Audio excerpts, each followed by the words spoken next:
mewawancarai pihak pelaku usaha. Jadi dengan mata kuliah entrepreneurship, jadi kami akan mengajukan 5 pertanyaan sama Uli.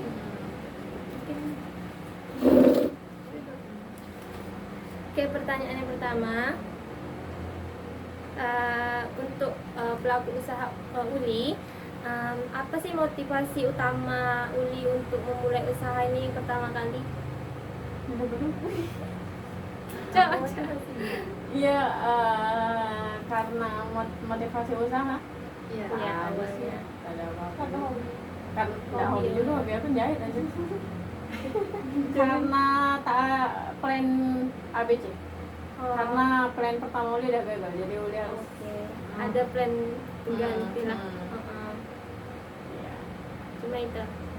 Dari itu sih maksudnya kayak awalnya tuh kan Uli tak Coba-coba gitu. Tak coba juga sih.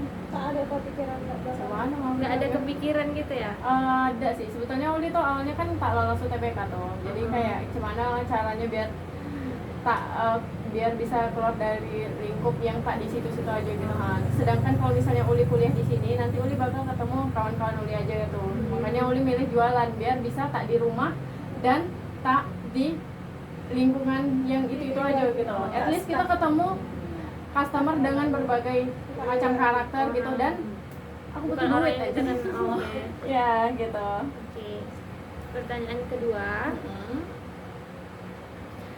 Modal. Macam mana sih awal Uli untuk mendapatkan modal usaha ini? Uli itu kan udah jualan dari SMA. Itu adalah modal awalnya. Cuman kan itu tak cukup. Jadi Uli harus kerja lagi di tempat lain sampai sekarang gitu. Jadi Uli punya side job gitu. Itu adalah modal awalnya juga. Terus lama-lama keenakan juga kerja di situ. Jadi kalau misalnya ini lagi kosong, Uli ada gaji di tempat lain. Terus Uli juga minjam, awalnya tuh minjam duit sama kakak gitu. Minjam emas sih lebih tepatnya, bukan duit. Jadi kalau misalnya kita minjam emas kan dia tak bakal rugi. Berapa gram pun nanti bakal naik duitnya gitu.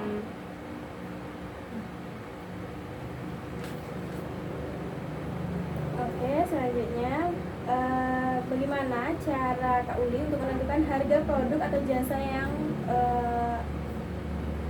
usaha yang ditawarkan gitu? Untuk menentukan harga. Kalau menentukan harga, pertama pasti Uli nengok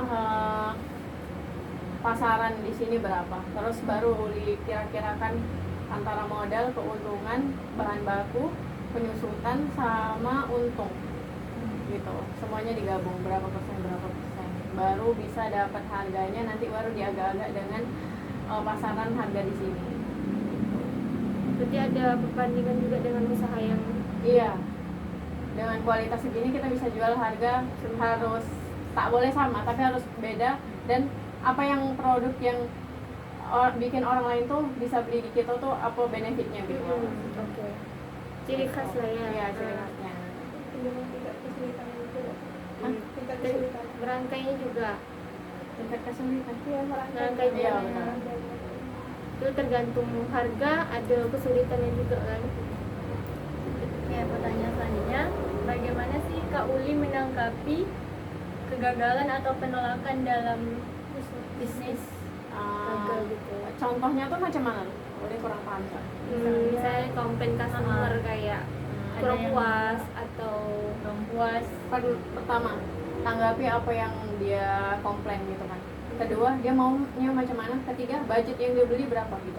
Kalau misalnya emang sesuai budget terus emang tak sesuai sama hasil, oke, kita terima gitu. Terus kita kasih solusi lah, mau diganti atau tidak gitu, atau mau bikinnya macam mana, kita tanya sama dia kembali, dia maunya macam mana gitu. Terus kalau misalnya budgetnya tak sesuai dan dia komplain tak sesuai juga, kita berarti berhak juga untuk nolak kan. Berarti kita tolak aja dan biarkan, karena banyak yang lebih menghargai usaha kita gitu loh. Mau berapapun kita jual pasti ada yang beli. berarti harus ada ketegasan. Iya gitu. Kami tegas sih sama customer. Kalau misalnya dia cerewet, dia tak mau beli, ya udah get out gitu. Aku tak butuh. Iya, jadi yang mau-mau aja. Iya, yang mau aja gitu. Pasarnya ada. Tapi kalau misalnya emang dia tuh budgetnya ngepas, itu kita juga ada opsi gitu loh. Bahkan buket kita tuh mulai dari 15 ribuan gitu, tak mahal. Tapi emang kadang customer ini kan maunya yang murah, cantik, besar gitu. Tak ada. Iya.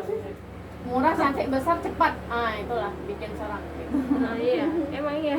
Betul. Oke, gimana?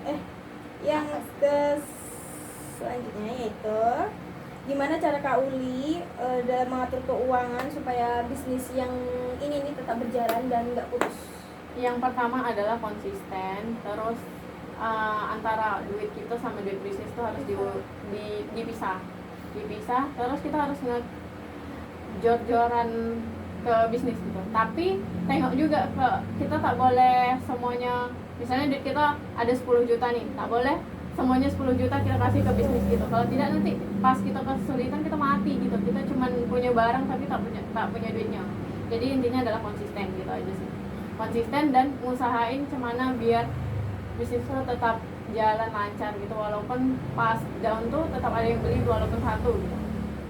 Berarti misalnya 10 juta nih, Uli ambil setengah dari itu dan setengahnya kita simpan untuk kayak misalnya ada apa? Dana darurat. Nah, dana darurat. Dana darurat toko iya. Tapi lebih ke kalau Uli banyak pembukuannya tuh banyak-banyak. Jadi kalau misalnya ada omsetnya 20 atau 10 gitu kan. Itu berarti 5 jutanya harus kita kasih kita harus restock. Terus 5 jutanya lagi nih tak boleh langsung kita simpan kita aja. Kalau tak nanti dia bakal habis. Jadi setengahnya tuh bisa kita investkan atau setengahnya lagi baru kita simpan untuk dana darurat itu. Itu di luar duit pribadi ya. Jadi harus Pure apa? ini. Iya, di sini jangan digabung gitu.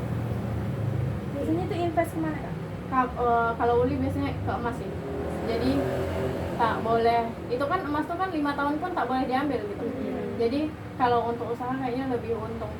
Karena Uli belum berani ke invest macam di bank, saham Iya, gitu, aku tak berani. Karena tunai. naik. Betul. Dan masih sedikit aja duitnya. Iya. Jadi kayak rugi. Jadi Iya, emas dulu. Emas udah pasti ya. Nah, Yang iya. pasti aja.